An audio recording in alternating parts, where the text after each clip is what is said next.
Voy, sen ahmoqmisan, kallang bormi? Nega go'shtga suyak qo'shib sotmayapsan? Xo'jayin o'zi bir oyda bir marta arzimagan go'sht yeyapti. Shuni ham suyak qo'shib beramanmi? Menimcha shu suyakni qo'shib olsam yaxshi foyda qilyapmiz. Voy, aqlli, menga qancha foyda qilish sen o'rgatasanmi?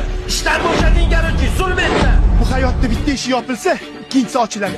Shu ikkinchi ochilgani xayrlisi bo'ladi. Men tushunmadim, nimaga bir qop undan ikkita non chiqyapti, uchta emas. Xo'jayin, normalda shirmon loy qilyapti, shunaqa chiqadi. Menga shirmon nonning muhim emas, menga soni muhim. Jaqli bor ekanda. Ertadan ishga kelmay ishdan bo'shadi.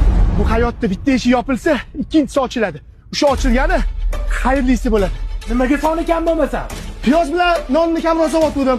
Maza qilib yeysinmi? Kimdan so'rab bunaqa ish qilyapsan? Aqlli, yo'qot ko'zim ko'rinishdan bo'shadi. Bu hayotda bitta ish yopilsa, ikkinchisi ochiladi. O'sha ochilgani xayrlisi bo'ladi. Nasib qilsa men ham xuddi shunaqa kafe ochaman. Xullas, yillar davomida qoqilib, qilib shu joyni ochdim. Hozirgi kunda Andijon shahri uchun 24/7 mazali somsa, mardi shashlarimiz bilan xalqqa mehmon kutamiz.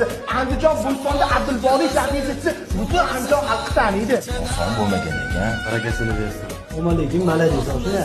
Ey do'stim, qadrdonim, hozir qanaqadir sabablarga ko'ra qiynalib bo'lishi mumkin. Bilingki, bu sinov, bu sinovdan chiroyli o'tish kerak. Yana o'sha gap, bitta ish yopilsa, ikkinchisi ochiladi. O'sha ochilgani xayrlisi bo'ladi. Harakatda to'xtaning, gazini bor.